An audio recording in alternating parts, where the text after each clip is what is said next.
नमस्कार, आप देख रहे हैं दूरदर्शन किसान कार्यक्रम हेलो किसान में आप सभी का स्वागत है। मैं हूं मोनालिसा। इस कार्यक्रम में हम कृषि क्षेत्र से जुड़े हुए अहम विषय लेकर आते हैं जिस पर हमारी विस्तार से बातचीत होती है कृषि विशेषज्ञों से। आप भी इन कृषि विशेषज्ञों से सवाल पूछ सकते हैं फोन लाइन के जरिए और उनसे सलाह ले सकते हैं। तो बेहद ही महत्वपूर्ण विषय हम आपके लिए चुनकर लाते हैं। तो आइए बता दें आपको सबसे पहले कि आज किन विषयों पर हमारी चर्चा होगी। आज का विषय है कृषि शिक्षा एवं स्वरोजगार और संबंधित खेती में विभिन्न घटकों का समावेश।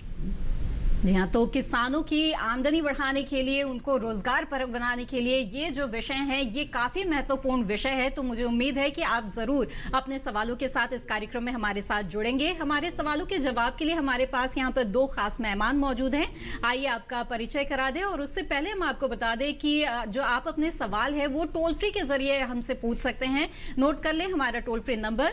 हमारा टोल फ्री नंबर है 1800-113060 और 1800-113061। ये टोल फ्री नंबर है, यानी कि मुफ्त में आप कॉल कर सकते हैं। तो बेझिझक कॉल करें और अपने सवाल पूछें।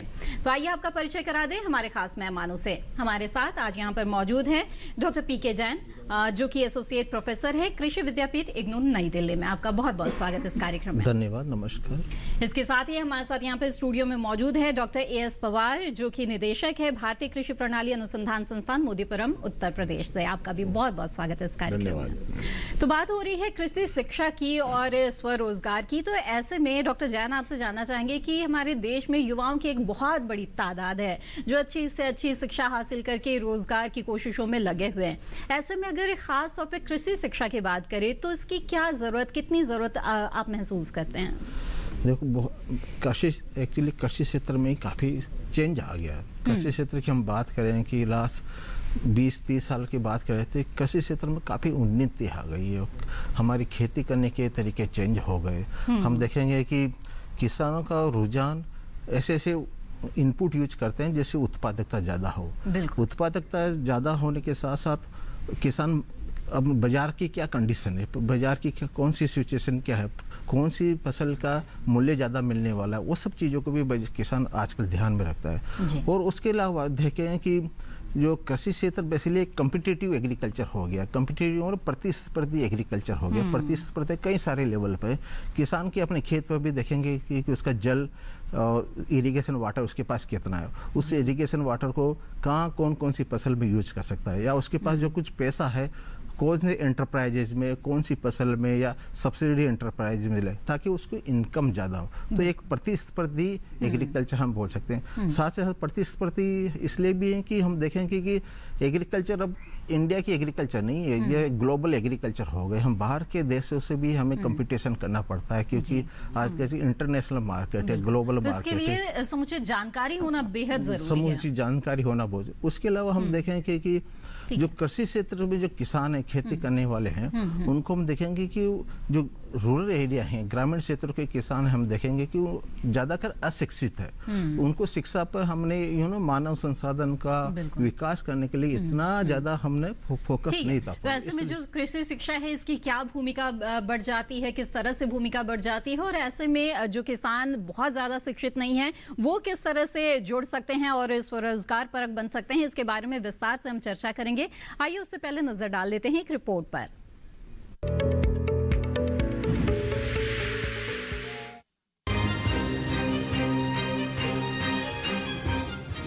भारत में कृषि का इतिहास उतना ही पुराना है जितनी पुरानी सभ्यताएं हैं। सभ्यताएं बदलती रहीं और साथ साथ कृषि का स्वरूप भी बदलता गया और इसका महत्व दिन प्रतिदिन बढ़ता गया, जिसकी वजह से इस क्षेत्र में स्वरोजगार के अवसर भी बढ़ गए हैं। वर्तमान समय में अगर आप खुदरा रोजगार चाहते हैं तो कृषि इसके लिए एक उत्तम विकल्प है। कृषि क्षेत्र में अगर हम स्वरोजगार की बात करें तो आप कोई भी फसल और किसी भी किस्म की खेती कर सकते हैं और इसकी पूरी जानकारी के लिए आप अपने आसपास के कृषि विज्ञान केंद्र से मदद ले सकते हैं, जो आपकी हर तरह से मदद करेगी। साथ ही आपको पशुपालन के क्षेत्र में भी स्वरोजगार से काफी मुनाफा मिल सकता है। आज कई इंजीनियर और पढ़े लिखे व्यवसायी भी शुकर पालन, मछली पालन जैसे कार्यों को कर काफी मुनाफा कमा रहे हैं।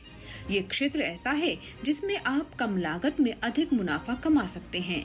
हमारी सरकार ग्रामीण और शहरी क्षेत्र के युवाओं को कृषि से जोड़ने के लिए काफी महत्वपूर्ण कदम उठा रही है और उद्यमिता विकास में एक छोटी अवधि प्रमाण पत्र और डिप्लोमा कार्यक्रम भी होना चाहिए और कृषि व्यवसायों में नियोजित होने के लिए आवश्यक ज्ञान और कौशल भी पैदा होंगे।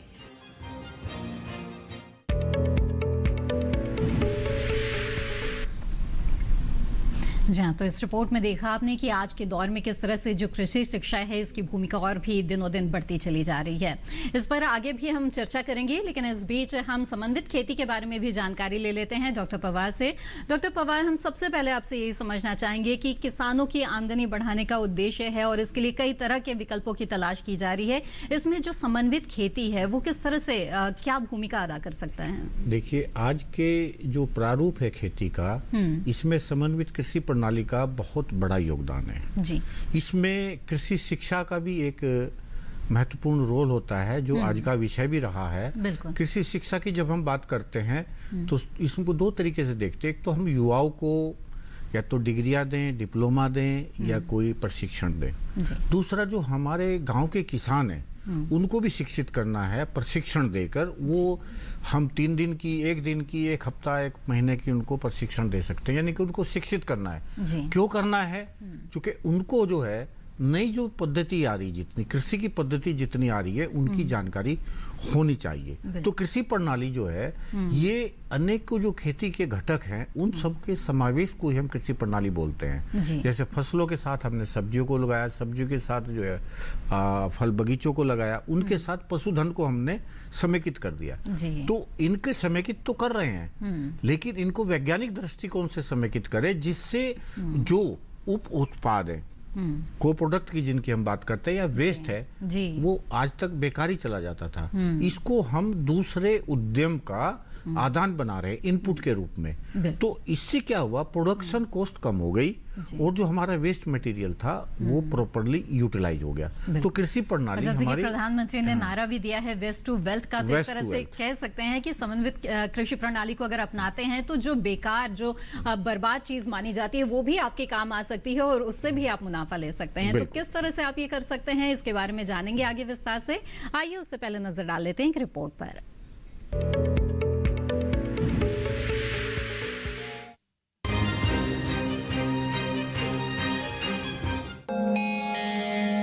खेती की कई सारी विधाओं को एक साथ समायोजित करके समय और जगह का ज्यादा से ज्यादा उपयोग करके मुनाफे को कई गुना करना ही समन्वित खेती है। इसमें फसल उत्पादन, पशुपालन, फल सब्जी उत्पादन, मछली पालन और वानिकी की कई विधाओं को एक साथ समायोजित किया जाता है। समन्वित खेती छोटे या सीमांत किसानों के लिए काफी फायदेमंद है।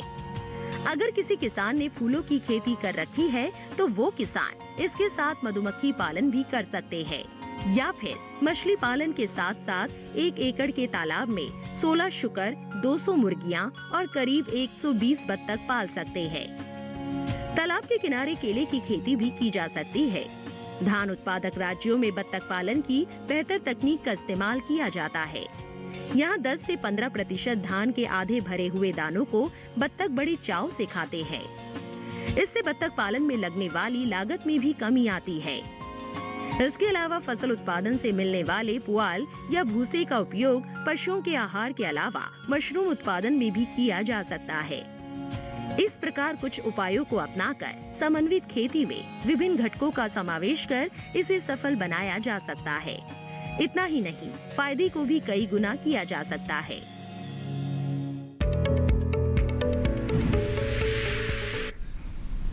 तो देखा आपने इस रिपोर्ट में कि समन्वित कृषि प्रणाली के कितने फायदे हैं।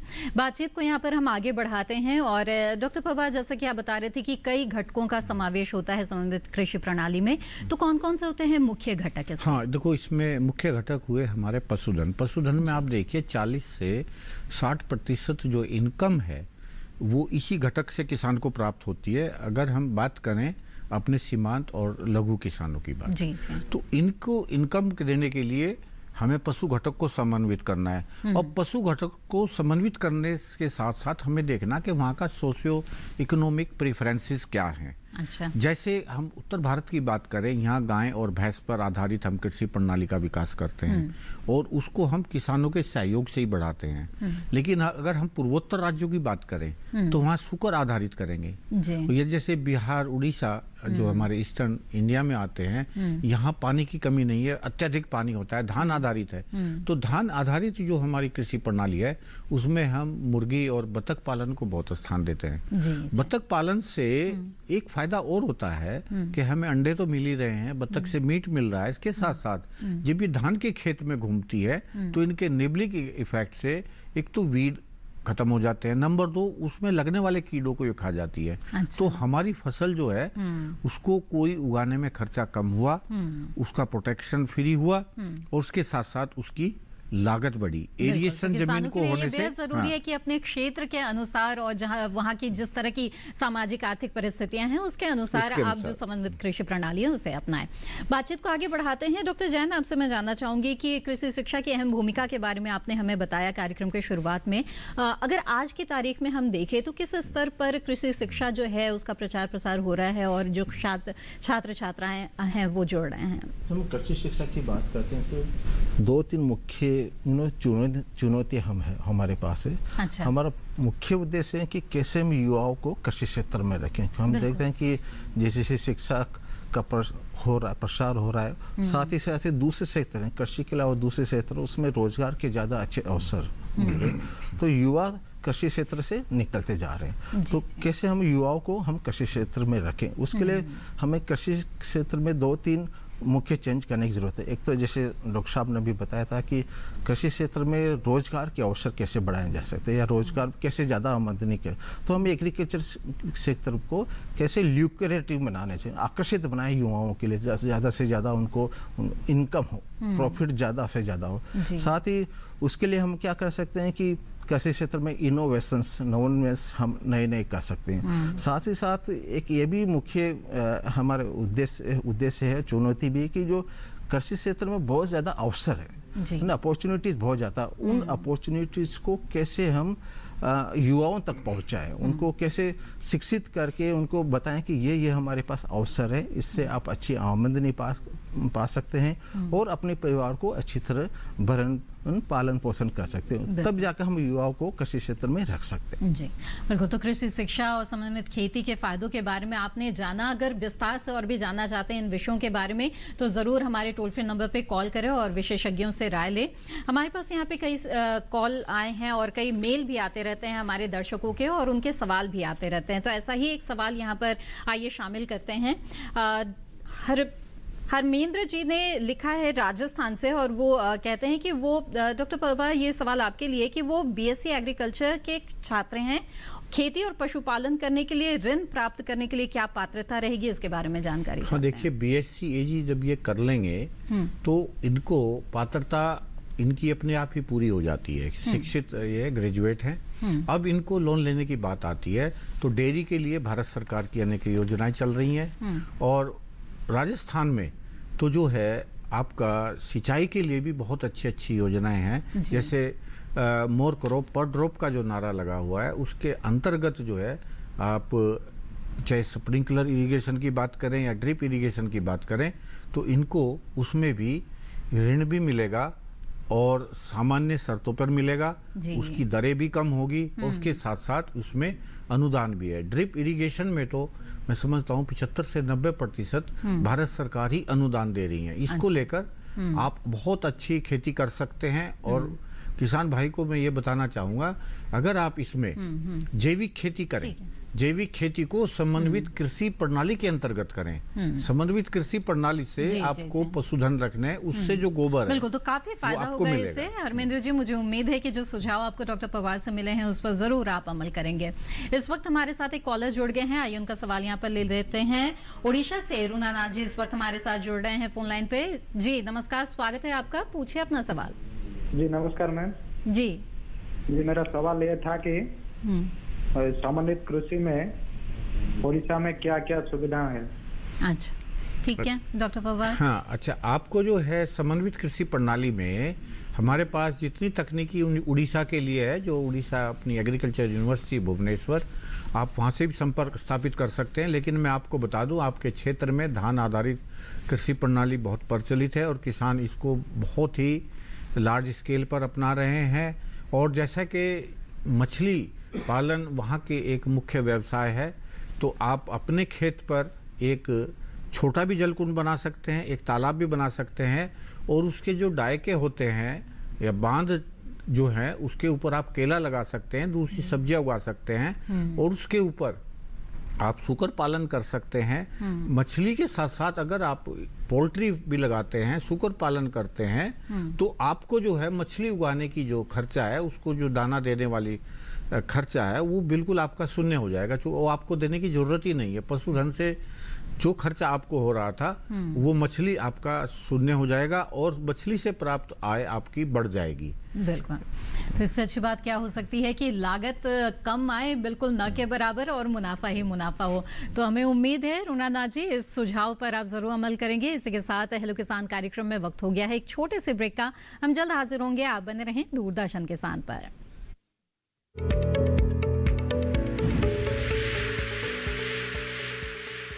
अरे भाई, सुना नहीं क्या? केसीसी ने किसानों का जिंदगी बदल दिया है। देश के छोटे किसान 1,60,000 रुपए तक का कर्ज बिना किसी गारंटी को ले पाएंगे। ब्याज खोरों से भी पीछा छुटा। मैं तो जैविक खेती का पूरा सामान मंगा लिया। केसीसी का भी कोई दबाव नहीं है। ब्याज चुकाने के लिए पूरा 1 साल मिलता है। समय पर भुगतान करने पर केवल 4% के सालाना ब्याज पे लोन मिल गया मुझे। अपना आधार कार्ड, लेटेस्ट फोटो और जमीन के कागजात लेके अप्लाई करो बस। और नामांकन भरने के लिए जेब भी ढीली नहीं करनी पड़ी।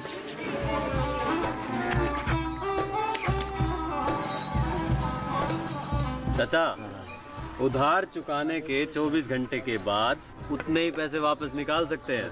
केसीसी ने किसानों की जिंदगी वाकई बदल दी है। तो आप भी किसान क्रेडिट कार्ड अपनाएं और सहजता से ऋण पाएं।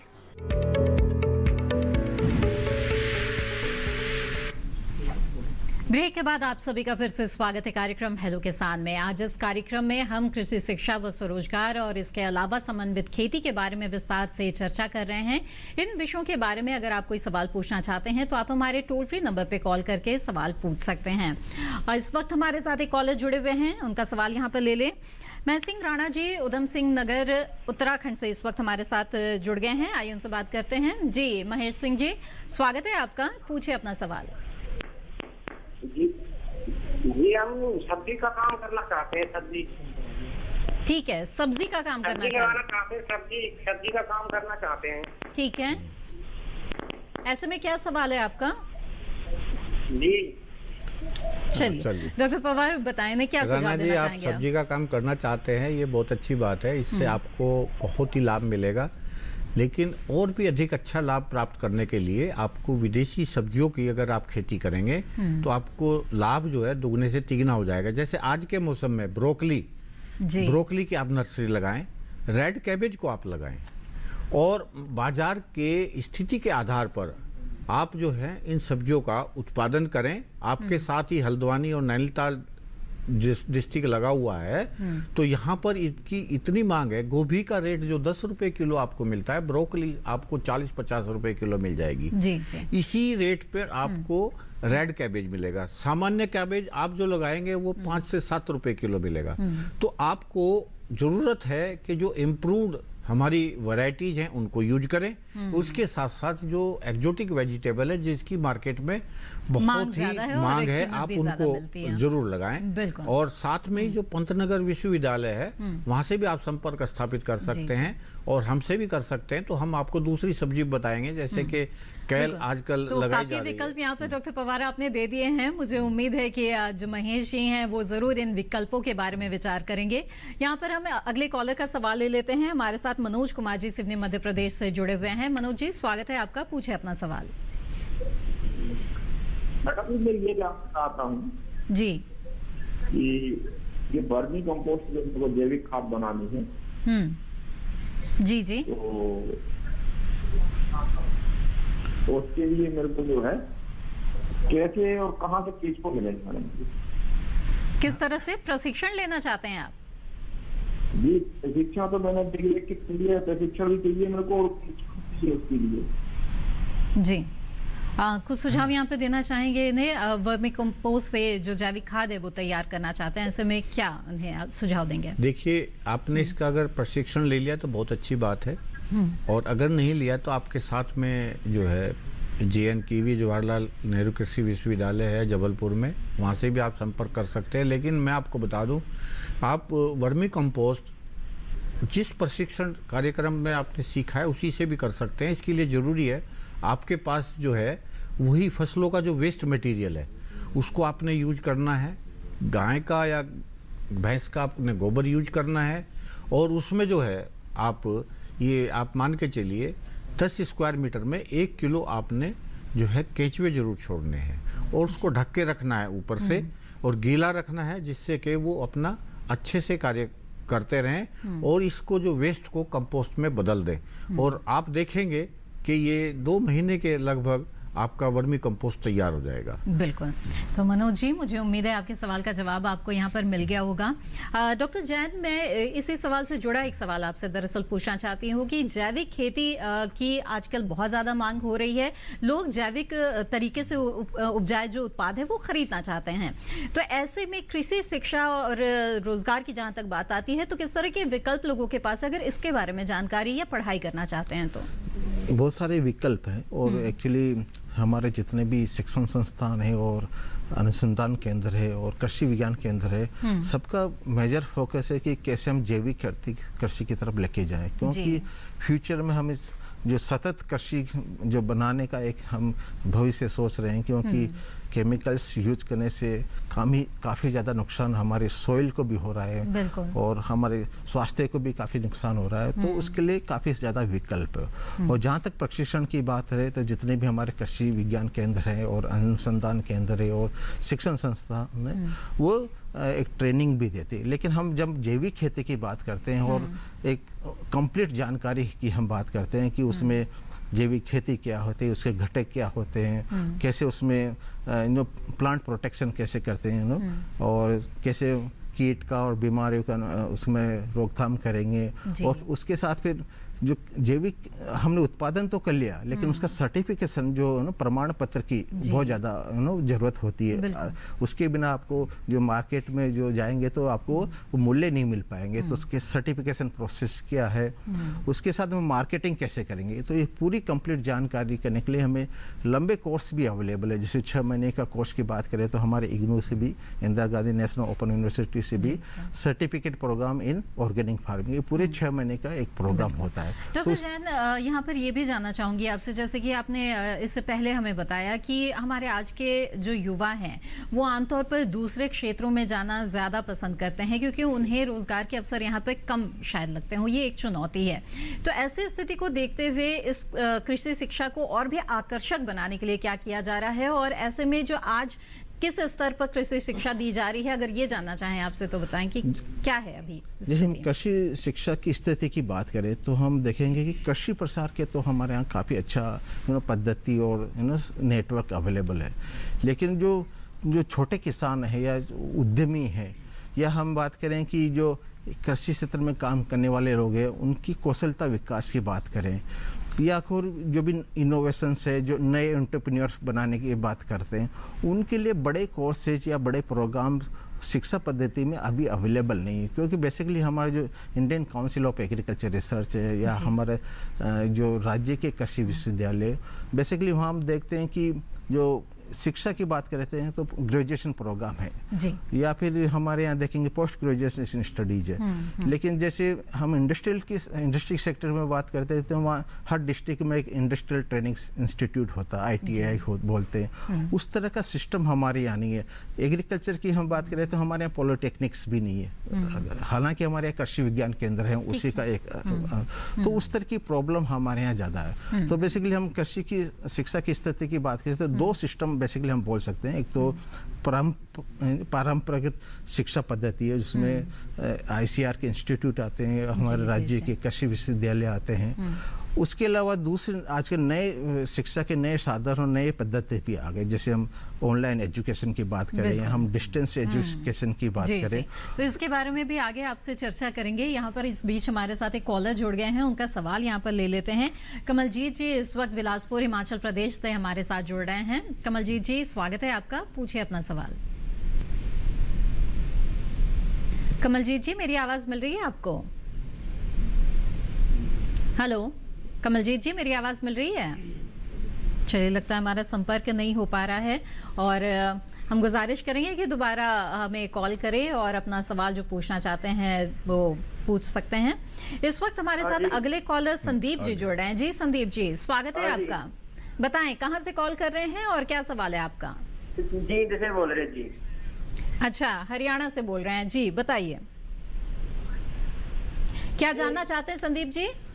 पशुपालन के बारे में पूछ रहे थे जी। पशुपालन से जुड़ा क्या सवाल है आपका? जी गाय के बारे में पूछ रहा था जी। क्या पूछना चाहते हैं? हाँ कौन सी गाय पाल सकते हैं हरियाणा के? अच्छा ठीक है जी, डॉक्टर पवार को सुझाव यहाँ पे देना चाहिए। हाँ संदीप जी आपने बहुत अच्छा प्रश्न। कौन सी किस्म अच्छी रहेगी जी? जी हाँ जी देखिए सबसे ज़रूरी यही था कि हम पशुधन पालन में, अब गाय की आपने बात की है तो गाय दो प्रकार की हुई, एक तो देसी हुई और एक ये विदेशी प्रजातियाँ।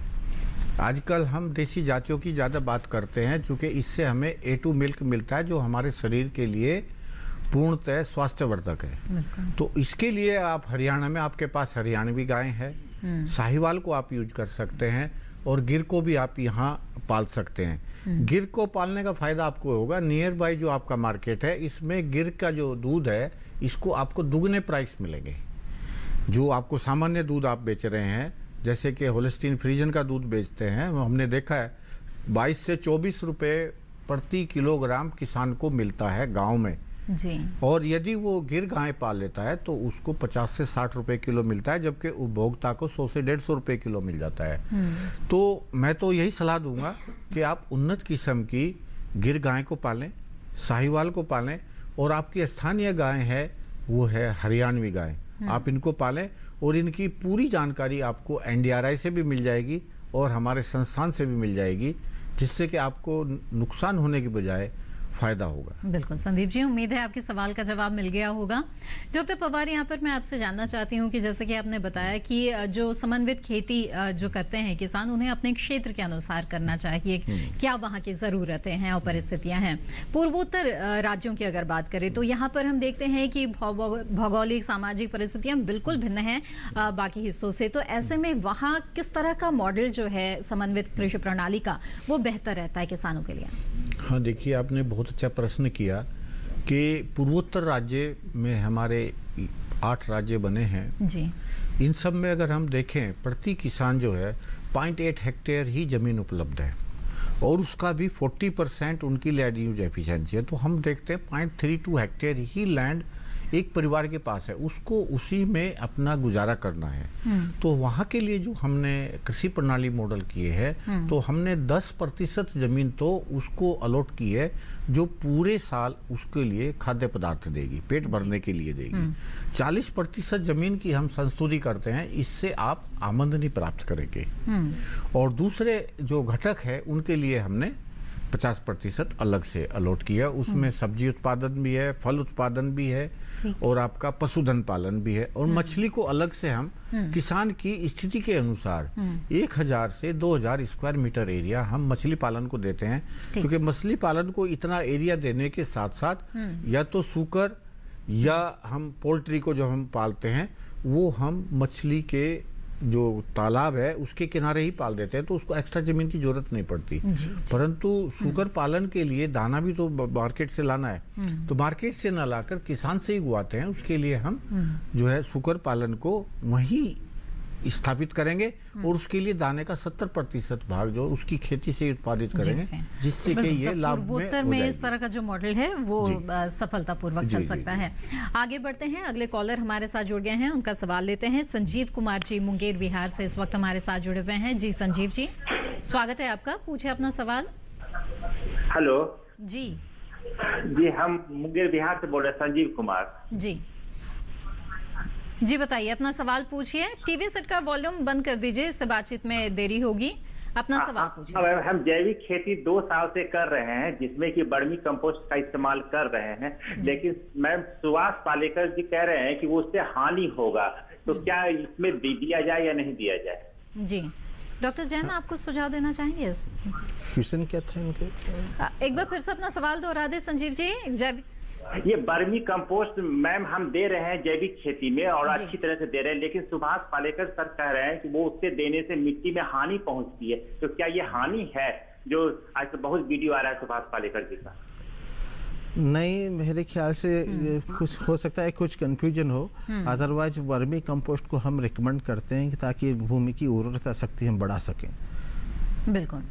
डॉक्टर पवार, आप भी कुछ जोड़ना चाहेंगे? ये तो बार बार इसीलिए वर्मी कंपोस्ट पर जोर दिया जाता है ताकि जो मिट्टी की उर्वरा शक्ति है वो बढ़े, तो ऐसे में आप क्या उन्हें बताना देखो, चाहेंगे? अभी जो हमारे किसान भाई का प्रश्न था उसकी चिंता भी जायज है।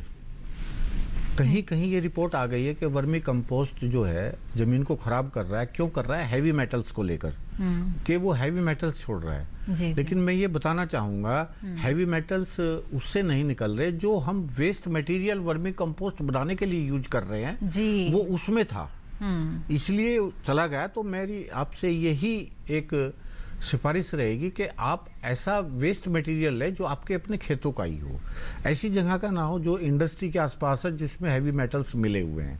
और मिलने का मतलब ये नहीं कि आप उसमें नहीं है, उस खेतों में चले जाते हैं हैवी मेटल्स, जिनको प्लांट ले लेता है और वो प्लांट में आ जाते हैं। जब वर्मी कंपोस्ट बन जाता है, हम क्वालिटी की बात करते हैं, तो वो हैवी मेटल्स वहां आ जाते हैं।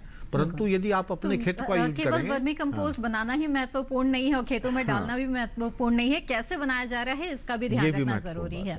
एक सवाल जल्दी से हम ले लेते हैं यहाँ पर। मंजेश कुमार जी लखीमपुर खीरी से इस वक्त हमारे साथ फोन लाइन पर जुड़े हुए हैं। मंजेश जी, स्वागत है आपका, पूछे सवाल। हेलो जी मंजेश जी। हाँ जी, हम मछली जी अपना सवाल पूछिए। मछली बेचना, मछली पालन करना चाहते हैं? हाँ जी बिल्कुल। डॉक्टर पवार, तो साथ में और क्या कुछ कर सकते हैं? हाँ देखिए, जब मछली पालन की बात आती है तो अधिकतर किसान पहले ये एक बात बनाए हुए थे कि तालाब खोदा, पानी डाला और उसमें मछली के हमने बीज डाल दिए। हमने उन्नत तरीके से इसको करना शुरू किया है, क्योंकि अगर किसान भाई मछली की एक परत डालेंगे तो 5 से 6 हजार फिंगर लिग्स प्रति हेक्टेयर उसको डालने हैं। हम बात करते हैं कि 20,000 कम से कम डालें। अब 20,000 डालेंगे तो मछलियों में इतना घनत्व बढ़ जाएगा, सांस लेना मुश्किल हो जाएगा। तो उसके लिए जो उन्नत तकनीकी आई है वो ये आई है कि एक तो हम तालाब के बॉटम की बिल्कुल जो जमीन पर जो रहती है मछलियाँ उनको सेलेक्ट करेंगे, एक उसके तालाब के बीच में रहती हैं उनको सेलेक्ट करेंगे, कॉलम फीडर जिनको बोलते हैं, और एक सरफेस फीडर। यानी कि 20 की 20,000 को हमने अलग अलग स्पेस दे दिया। तो वर्टिकली उनको स्पेस अलॉट करके हम ज्यादा से ज्यादा मछली पाल सकते हैं। ये किसान भाइयों को देखने वाली बात है। दूसरी बात यह है कि उनका जो चारे पर जो खर्च हो रहा है उस खर्च को जरूर बचाएं, और उसको बचाने के लिए लखीमपुर खीरी में आपके पास डेयरी आधारित कृषि प्रणाली बहुत सुटेबल रहेगी। आप जो है अगर 1000 स्क्वायर मीटर आपके पास मछली का फार्म आप बना रहे हैं तो उस पर 2 गायें ही सफिशियंट है, जो उसको इतना उसके धुलाई से ही इतना मटेरियल चला जाएगा कि वो उस 1000 स्क्वायर मीटर में पलने वाली मछलियों के लिए चारे का काम करेगा। तो बहुत ही अच्छा सुझाव यहाँ पर आपने दिया है मंजेश जी को। और इसी के साथ हेलो किसान कार्यक्रम में वक्त हो गया है एक और छोटे से ब्रेक का। हम जल्द हाजिर होंगे और हमारी चर्चा जारी रहेगी। आप भी दूरदर्शन किसान के साथ बने रहें।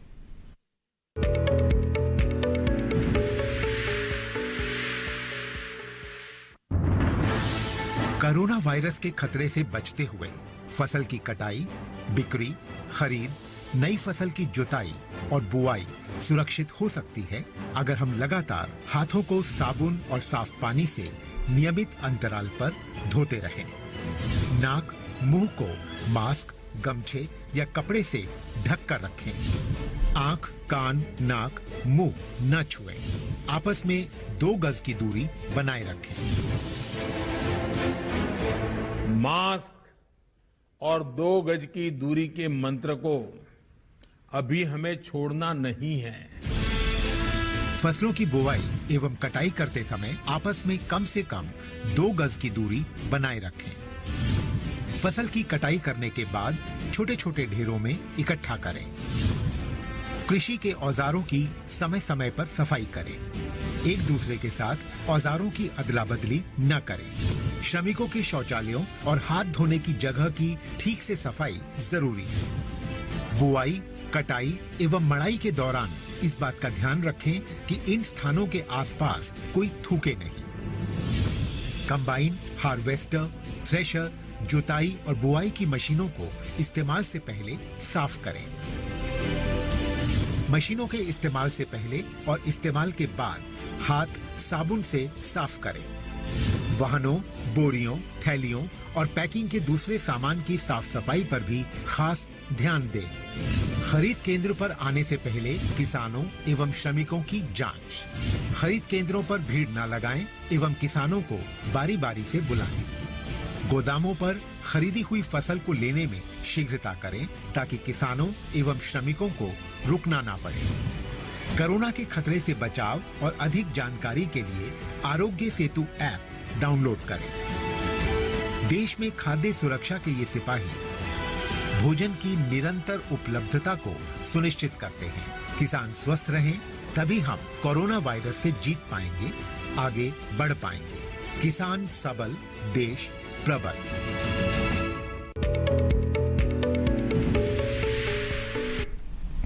ब्रेक के बाद आप सभी का फिर से स्वागत है कार्यक्रम हेलो किसान में। आज इस कार्यक्रम में हम कृषि शिक्षा और स्वरोजगार पर बातचीत कर रहे हैं। इसके साथ ही संबंधित खेती के विभिन्न घटकों की भी चर्चा यहाँ पर हो रही है।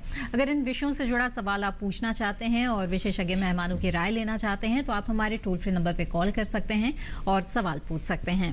इस वक्त हमारे साथ एक कॉलर जुड़े हुए हैं, आनंद शर्मा जी, मेरठ उत्तर प्रदेश से। आइए उनसे बात करते हैं। आनंद जी, स्वागत है आपका। सबसे पहले आपसे गुजारिश रहेगी कि टीवी सेट की वॉल्यूम जो है वो बंद कर दें, इससे बातचीत में रुकावट आएगी। अपना सवाल पूछ सकते हैं आप। आनंद जी, टीवी की आवाज बंद कर दीजिए कृपया। हाँ जी, टीवी की आवाज बंद कर दी, मैं अलग हो गया टीवी से। जी जी, पूछिए अपना सवाल। मैं ये कहना चाहता जी, मैंने पार्टनरशिप में एक गुड़गांव की कंपनी आई थी मेरे पास, पार्टनरशिप में 5 बीघे जमीन में 2 हिस्से करा करके तालाब बनवा के उसमें मछली गिरवा के गिर गए, तो वो कोई दवाई वाली मछली थी। अच्छा। अब वो गिरवा तो गए और पैसे ले गए हमसे, ना तो वो लेने आए और वो बेकार हो गई। अच्छा, डॉक्टर पवार कुछ और भी पूछना चाहेंगे आप उनसे?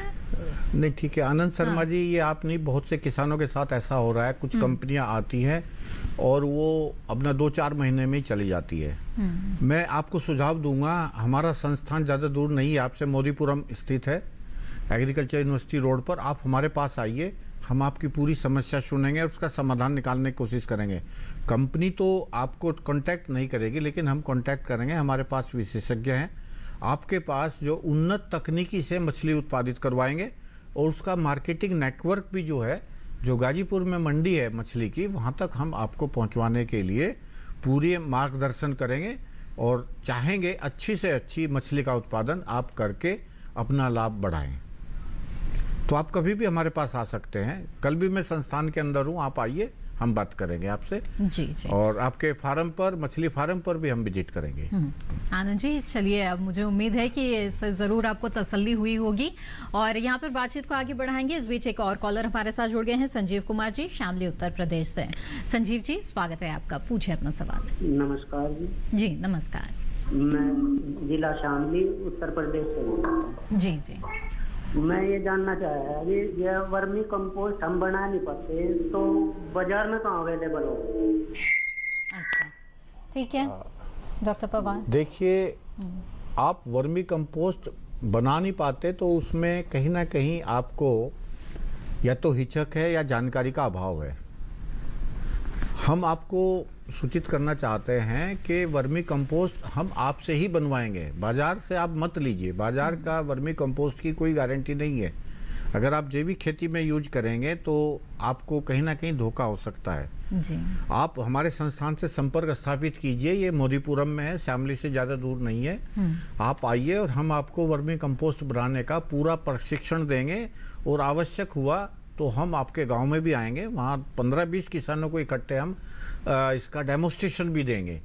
तो मुझे तो आशा है आप इसको सीख जाएंगे, क्योंकि आपको इसके बारे में जानकारी लेने की इच्छा है, और इच्छा शक्ति ही आपकी एक शक्ति है जो वर्मी कंपोस्ट के उत्पादन में आपको भी सहयोग करेगी और हमारे पास जो इसकी तकनीकी ज्ञान है उसको बढ़ाने में भी मदद करेगी। बिल्कुल, और इसके साथ ही न सिर्फ आप अपनी खेती में उसका इस्तेमाल कर पाएंगे, बल्कि एक छोटा मोटा उद्यम भी आप इसके साथ शुरू कर सकते हैं और इससे आपको फायदा भी काफी होगा।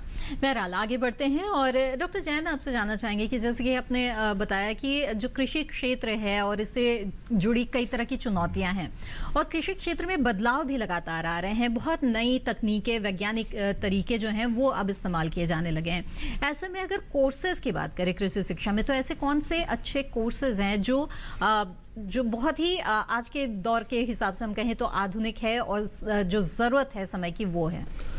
देखिए, हम जब कोर्सेज की बात करते हैं, पाठ्यक्रम की बात करते हैं, तो कई सारे ऑप्शन हैं। जैसे हमारे ग्रेजुएशन की डिग्री तो ICAR और स्टेट एग्रीकल्चर यूनिवर्सिटी से होती है, लेकिन जो आज के समय की जब बात करते हैं या स्वरोजगार की बात करते हैं, रोजगार की बात करते हैं, तो हमें ऐसे कोर्सेज की जरूरत है जो कम समय में, जैसे 6 महीने में या 2 महीने में या 1 साल में पूरा हो जाए, ताकि आपको संपूर्ण जानकारी उस पर्टिकुलर विषय में, या अगर जैसे ऑर्गेनिक फार्मिंग की बात करें, हम रेशम कीट पालन की बात करें या हम पोल्ट्री फार्मिंग की बात करें, तो उसकी कंप्लीट जानकारी आपको मिल सके। तो ऐसे पाठ्यक्रम अवेलेबल हैं जो आपको 6 महीने में उद्यमी बना सकते हैं, या उस सेक्टर के एक प्रोफेशनल जो डेवलपमेंट या स्किल डेवलपमेंट आपको हो सकता है। जैसे बहुत सारे कोर्सेज अवेलेबल हैं। जैसे हम डिस्टेंस एजुकेशन की खासकर बात करें तो उसमें हम देखेंगे certificate programme in poultry farming भी अवेलेबल है, जो 6 महीने का प्रोग्राम होता है। Certificate programme in sericulture available है। Certificate programme in water harvesting management है। जल संचयन में भी एक प्रोग्राम अवेलेबल है। या डिप्लोमा की बात करें तो हम डिप्लोमा इन डेयरी टेक्नोलॉजी, उसमें कंप्लीट जो दुग्ध से कौन कौन से प्रोडक्ट बना सकते हैं उसकी complete microbiology, chemistry, engineering aspect, कौन कौन सी मशीन्स उसमें चाहिए आपको, या फिर उसका मार्केटिंग कैसे करेंगे, या बैंकेबल प्रोजेक्ट कैसे बना सकते हैं। जैसे आपको कोई लोन लेना है या तो बैंकेबल प्रोजेक्ट कैसे बना सकते हैं, मार्केटिंग कैसे करेंगे, उनकी पैकेजिंग कैसे होगी, पूरा पैकेज 1 साल बल्कि programme diploma in dairy technology में अवेलेबल है। तो इस तरह के कई कोर्सेज जो हैं वो आज के युवाओं के लिए उपलब्ध हैं। यहाँ पर एक सवाल मैं आपसे पूछना चाहती हूँ डॉक्टर पवार की, अभी ऋण की बात डॉक्टर जैन ने की तो मुझे ख्याल आया कि जो समन्वित कृषि प्रणाली है इसमें कई तरह के घटक शामिल करते हैं, तो जाहिर तौर पर शुरुआती निवेश भी जो है, पूंजी जो है वो लगाना पड़ता है। तो ऋण की व्यवस्था क्या है इसके लिए, या सरकार की किसी तरह की नीति है इसको लेकर के? ये आपने बहुत अच्छा प्रश्न किया। अभी तक भारत सरकार की जितनी भी नीतियां हैं वो कंपोनेंट वाइज जो है वो ऋण भी देती हैं और उस पे जो है वो अनुदान भी देती हैं, सब्सिडी जो होती है। जैसे अगर उत्तर प्रदेश की बात करें, अभी किसान भाई बात कर रहे थे, तो मछली पालन पर उनको 40% तक अनुदान प्राप्त हो जाता है। परंतु समन्वित प्रणाली का अभी तक कोई पॉलिसी तैयार नहीं हुआ। इसमें हम भारत सरकार के साथ मिलके हमने बैंकेबल प्रोजेक्ट बनाए हैं और वो पूरे भारत के सभी प्रदेशों के लिए बनाए हैं। नाबार्ड हमारे साथ लगा हुआ है और नाबार्ड के जो नियमानुसार ही उनको बनाया गया है। तो जैसे ही ये हमारे बैंकेबल प्रोजेक्ट नाबार्ड एक्सेप्ट कर लेगा तो इसके ऊपर भारत सरकार भी पॉलिसी बनाने के लिए कटिबद्ध है और उन्होंने हमें कहा कि आप जल्दी से जल्दी ये तैयार करें। तो पूरा एक पैकेज के रूप में किसान को इस पे लोन भी मिलेगा और अनुदान भी मिलेगा। बिल्कुल।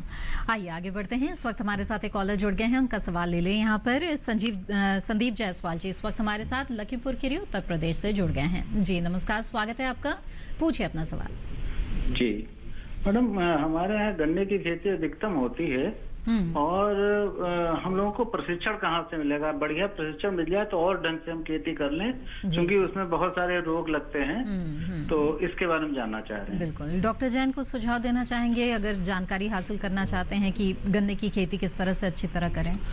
एक्चुअली गन्ने की खेती करने के लिए काफ़ी जगह प्रशिक्षण अवेलेबल है, जैसे डॉक्टर पवार के इंस्टीट्यूट से भी आप ले सकते हैं, कृषि विज्ञान केंद्र अवेलेबल है। हर राज्य में हमारे राज्य के विश्वविद्यालय अवेलेबल है, उनके कॉलेजेज हैं, इंस्टीट्यूट हैं, रिसर्च इंस्टीट्यूट है।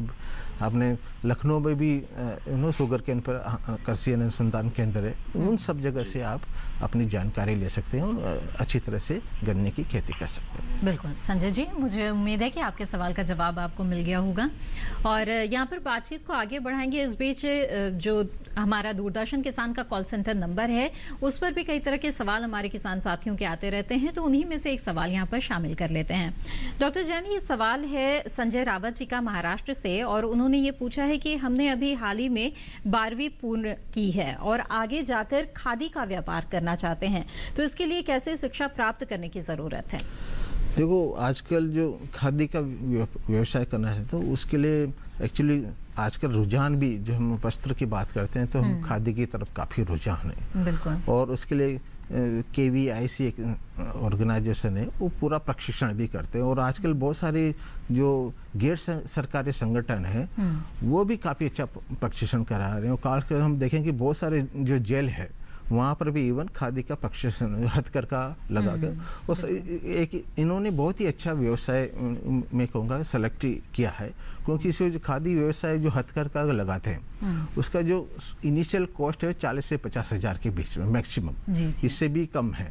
तो और इसमें आसानी से मतलब एक आदमी एक महीने में 20 से 25 हज़ार रुपये की उसको कमाई हो सकती है। और मैं कई सारे गैर सरकारी संगठन है और कई सारे रिलीजियस ऑर्गेनाइजेशन है, जैसे मध्य प्रदेश में काफ़ी सारे हैं हथकरघा के प्रशिक्षण केंद्र।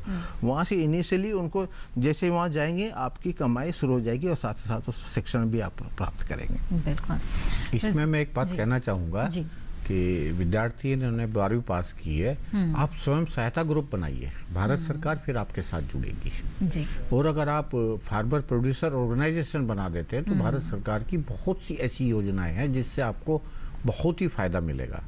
तो अकेले ना करके आप स्वयं सहायता ग्रुप तो बनाइए और उससे आपको प्रशिक्षण भी मिलेगा। और जो उसके लिए जरूरी है, जैसे अभी जैन साहब ने बताया, जितने भी इसके मशीनें हैं इसमें 40-50 हज़ार लग रहे हैं, उसमें अनुदान के साथ इनको उन्नत तकनीकी और ये इसमें ऋण भी मिलेगा जी। बिल्कुल। तो संजय रावत जी, बहुत ही अच्छे सुझाव यहाँ पर आपको मिल गए हैं। हमें उम्मीद है कि इस सुझाव से आपको जरूर लाभ होगा।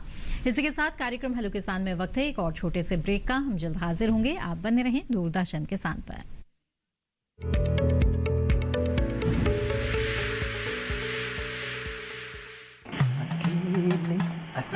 अरे वाह भैया, अकेले अकेले।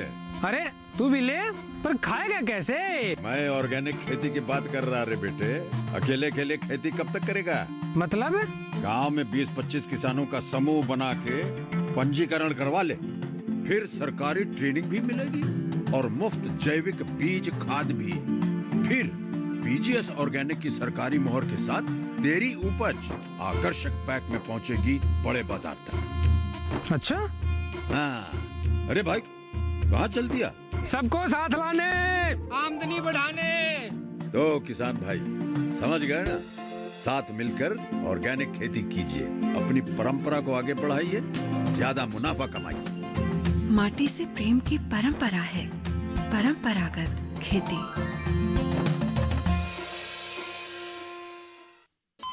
अरे सुन तो। मुझे क्या सुनाना चाहते हो? जो सुनाओ मेरी सौतन को। किसको? अरे वही तुम्हारा मोबाइल फोन जिससे सुबह शाम दिन रात चिपके रहते थे और कहते थे किसान कॉल सेंटर से बातें हो रही हैं। अच्छा ये बात है। हाँ, क्यों? क्या हुआ? अब बात नहीं होती क्या? अब तो झट से बात हो जाती है। ऐसा क्या? हाँ, अब तो ज्यादा लाइनें और खास तकनीक के कारण खेती के माहिरों से तुरंत बात हो जाती है। और अगर कभी लाइन व्यस्त हो तो अपनी समस्या फोन पर रिकॉर्ड करा दो, वहाँ से फोन आ जाता है और समस्या की हल का मैसेज भी आ जाता है। ये देखो आ गया। अरे वाह, इसका मतलब इंतजार की घड़ी अब खत्म। हाँ। तभी मैं सोचूं कि आजकल मुझ पर इतना प्यार क्यों आ रहा है। कृषि संबंधी समस्याओं का अपनी भाषा में तुरंत हल पाने के लिए पूरे भारत में किसी भी फोन से हेल्पलाइन नंबर पर संपर्क करें। किसानों का दोस्त किसान कॉल सेंटर।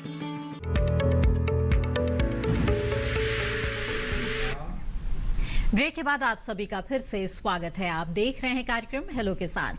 आज इस कार्यक्रम में कृषि शिक्षा और इसके साथ ही समन्वित खेती के बारे में चर्चा हो रही है। अगर आप इन विषयों से जुड़े हुए सवाल पूछना चाहते हैं तो आप हमारे टीवी स्क्रीन पर दिए जा रहे टोल फ्री नंबर पर कॉल करके सवाल पूछ सकते हैं। इस वक्त हमारे साथ एक कॉलर जुड़े हुए हैं, उनका सवाल लेते हैं। संजय जी लखीमपुर खीरी उत्तर प्रदेश से इस वक्त हमारे साथ जुड़ रहे हैं। जी नमस्कार, स्वागत है आपका। पूछिए अपना सवाल संजय जी। जी हाँ जी संजय जी, टीवी की आवाज बंद कर दीजिए, बातचीत में रुकावट आएगी। सवाल पूछिए। हाँ जी, ये कह रहा हूँ 1 एकड़ में कितने बच्चे भर जाएंगे मछली के? 1 एकड़ में कितने मछली जो हैं वो पाल सकते हैं? हाँ जी। हाँ देखिए किसान भाई, 1 एकड़ के लिए आपको 8000 मछली के बच्चे डालने ठीक रहेंगे, लेकिन इसको तीनों लेयर में आपने लगाना है। बॉटम के लिए अलग से लेनी है, कॉलम फीडर लेनी है और सरफेस फीडर। तीनों ही प्रजातियों की मछलियों को आपने यूज करना है, जिससे कि जो उसमें आपके तालाब में पानी का स्तर है उसका पूरा सदुपयोग हो सके और उसमें जो फाइटोप्लैंक्टन, एक्चुअल में जो इसका खाना है फाइटोप्लैंक्टन है, हाँ, वो उसको खाए। कौन से कर सकते हैं? और भी कुछ जानना चाह रहे हैं किसान भाई आप? हाँ बाबूजी, दूसरे और उसमें कौन सा क्या कर सकते हैं? मुर्गी पालन बन सकता है? मुर्गी पालन? हाँ देखिए, लखीमपुर में बहुत अच्छा आपका प्रश्न है ये। आप इसके ही किनारे, जो तालाब का जो किनारा है उसके ऊपर ही आप मुर्गी पालन कर सकते हैं। और मुर्गी के आप जो है इसमें आप अंडे के लिए पैदा करना चाहेंगे या मांस के लिए, थोड़ा बता पाएंगे? जी चलिए कोई नहीं, अगर आप अंडे के लिए पैदा करना चाहते हैं तो आप यहाँ पर 100 मुर्गियाँ रख सकते हैं और उन्हीं से इतना फीड मिलेगा कि फाइटोप्लैंक्टन आपके तालाब में इतना हो जाएगा जो मछलियों का पूर्ण भोजन का काम करेगा। और यदि आप मांस के लिए कर रहे हैं तो वही 100 चूजे आप रखिए और 30 से 45 दिन के अंतर्गत उसकी वैरायटी के ब्रीड के अनुसार जो है वो मांस के लिए तैयार हो जाते हैं। आप उनको बेच सकते हैं और बेचने के 1 हफ्ते के बाद दोबारा फिर 100 आप मुर्गी वहां ला सकते हैं। तो आपको मंथली भी इनकम मिलेगी और आपके मुर्गियों के लिए जो चारे की कोई समस्या पैदा नहीं होगी। बिल्कुल। तो संजय जी, बहुत ही विस्तार से आपको यहाँ पर सुझाव मिल गए हैं और आगे बढ़ेंगे। अगले कॉलर हमारे साथ जुड़े हुए हैं कर्नाटक से, उनसे बात करते हैं। सेरू नायकोड़े जी इस वक्त हमारे साथ जुड़ रहे हैं। जी नमस्कार, स्वागत है आपका। पूछे अपना सवाल। हेलो जी जी शेरू नायकोड़े जी, अपना सवाल पूछिए। तो मैं कर्नाटक से बात कर रहा हूँ मैडम। जी जी। वर्मी कंपोस्ट का छत बना रहा हूँ मैं 2 साल से। ठीक है। उसमें जो वास निकलता है ना, वास निकलना चाहिए क्या? ऐसा ये करना चाहिए? वर्मी वास निकलता है ना वर्मी कंपोस्ट में, वो ज्यादा निकलने से वर्मी कंपोस्ट में ताकत रहता है क्या नहीं रहता है? हाँ, आपने बहुत अच्छा प्रश्न किया। यदि आप सब कुछ वर्मी वास में निकाल लेंगे तो वर्मी कंपोस्ट में क्या बचेगा? लेकिन उसमें आप एक आधार, एक रेशियो होता है जिसके आप गणना करें और उतना ही वर्मी मास निकालें, जिसका हम करते हैं 1 कुंटल में आप मुश्किल से 20 किलो तक आप वर्मी मास निकालें। ज़्यादा आप निकालेंगे तो वो न्यूट्रिएंट वहाँ लीच डाउन हो जाएंगे और आपके वर्मी कंपोस्ट की क्वालिटी जो है वो कम हो जाएगी। जी बिल्कुल। तो मुझे उम्मीद है कि इस सुझाव से आपको ज़रूर लाभ होगा। आगे बढ़ते हैं और डॉक्टर पीके जैन, आपसे मैं जानना चाहूँगी कि वक्त बदल गया है और पढ़ाई लिखाई के तरीके भी बदल गए हैं। कोविड में तो खास तौर पे हमने देखा है कि ऑनलाइन क्लासेस बहुत ज़्यादा शुरू हो गए। तो कृषि शिक्षा में जब दूरस्थ और ऑनलाइन क्लासेस की बात करें तो ये किस तरह से कंडक्ट की जाती है और किस तरह के कोर्सेज इसमें हैं? आज कृषि क्षेत्र में और कृषि शिक्षा में भी आजकल ऑनलाइन का काफ़ी उपयोग होने लग गया है। खासकर हम देखेंगे कोविड के बाद से काफ़ी चेंजेस आ गए हैं। जी जी। जैसे इंजीनियरिंग में या मेडिकल साइंस में, मैनेजमेंट में तो काफ़ी अच्छे पॉपुलर कोर्सेज जो ऑनलाइन कोर्सेज में अवेलेबल हैं। उसमें भी ऑनलाइन कोर्सेज की हम बात करते हैं तो उसमें कई सारे ड्यूरेशंस के कोर्सेज होते हैं, 2 मंथ का, 1 मंथ का, 6 मंथ का, 1 ईयर का, इस तरह के कोर्सेज होते हैं। हम भारत की बात करें तो अभी कृषि क्षेत्र में भी काफ़ी ऑर्गेनाइज्ड और well planned online courses available हैं। जैसे हम कृषि क्षेत्र में पोल्ट्री फार्मिंग में एक 2 मंथ का ऑनलाइन कोर्स जो हमारी मिनिस्ट्री ऑफ एजुकेशन है, उन्होंने एक प्लेटफॉर्म बनाया स्वयं.gov.in। तो उसमें देखेंगे तो कृषि क्षेत्र क्षेत्र के काफ़ी सारे छोटे छोटे 2 महीने के बहुत सारे कोर्सेज अवेलेबल है। बिल्कुल, तो बहुत सारे विकल्प अब आज के युवाओं के पास पहुंच गए हैं। अब वो परंपरागत जो शिक्षा प्रणाली है उसके तहत भी कोर्सेज अपना सकते हैं। इसके अलावा ऑनलाइन और दूरस्थ कोर्सेज भी उनके लिए मौजूद हैं। डॉक्टर जैन और डॉक्टर पवार, आप दोनों ने बहुत ही अहम जानकारियां हमें दी आज के इस कार्यक्रम में। आप दोनों का बहुत बहुत धन्यवाद। धन्यवाद। तो आज आपने विस्तार से जाना कि किस तरह से इस कृषि शिक्षा का जो स्तर है वो लगातार बढ़ता जा रहा है और युवा जुड़ते भी जा रहे हैं और उनके भविष्य के लिए ये काफी फायदेमंद है। तो वहीं समन्वित खेती आपको बहुत ज्यादा मुनाफा दिला सकती है। बहरहाल आगे बढ़ते हैं और आपको कल के विषय के बारे में बता दें। हेलो किसान कार्यक्रम में कल जिन विषयों पर चर्चा होगी वो है पशुपालन की नई योजनाएं और इसके साथ ही पर्वतीय क्षेत्रों में मछली पालन। तो इसके बारे में विस्तार से चर्चा होगी कल के कार्यक्रम में। कार्यक्रम से संबंधित अपने सुझाव हो या फिर कोई सवाल आप हम तक भेजना चाहते हैं तो आप ईमेल के जरिए हमें सवाल पूछ सकते हैं। हमारा ईमेल आईडी है hellokisan2015@gmail.com। इसके अलावा फेसबुक के जरिए भी आप हमसे जुड़ सकते हैं। हमारे फेसबुक पेज पर जाने के लिए हिंदी में टाइप करें हेलो किसान और इसके साथ ही फेसबुक पेज जो है वो खुल जाएगा और आप अपने सवाल वहां भी दर्ज करा सकते हैं।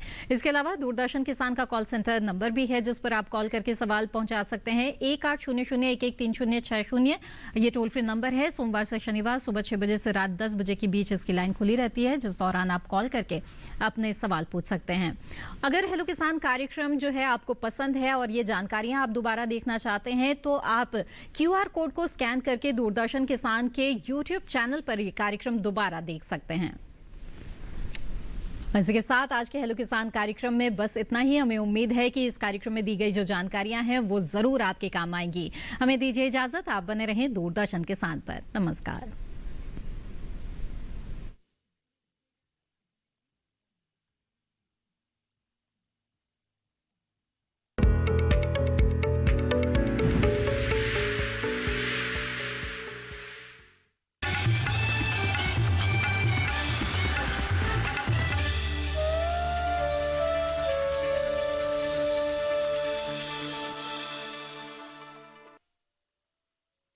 प्रधानमंत्री फसल बीमा योजना। अगर कोई बहुत बड़ी आपदा आ गई और फसल बर्बाद हो गई तो उसको भी बीमा देने की योजना हमने बनाई। कितना देना होगा प्रीमियम और कैसे होता है भुगतान का आकलन, कितना है लाभकारी, फसल सुरक्षा की पूरी तैयारी, क्या बीमा है जरूरी? देखिए प्रधानमंत्री फसल बीमा योजना पर पूरी जानकारी 23 अक्टूबर शाम 5:30 बजे सिर्फ डीडी किसान पर।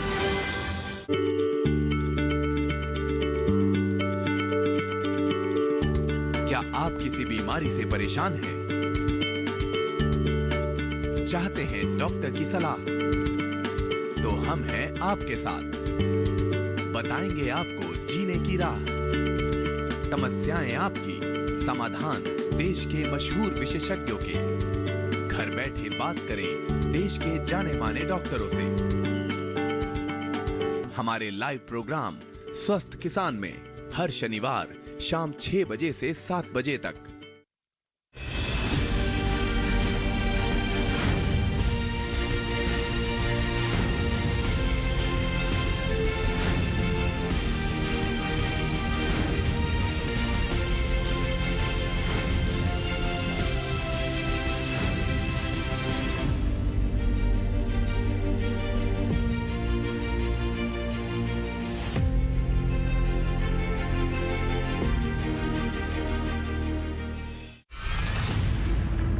T20 वर्ल्ड कप के धुरंधर होंगे आमने सामने।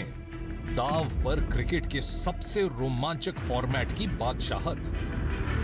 किसके बल्ले से निकलेगा जीत का छक्का और किसकी गेंदों से बल्लेबाजों के सपने होंगे तार तार। सुनिए T20 वर्ल्ड कप के हर रंग आकाशवाणी के संग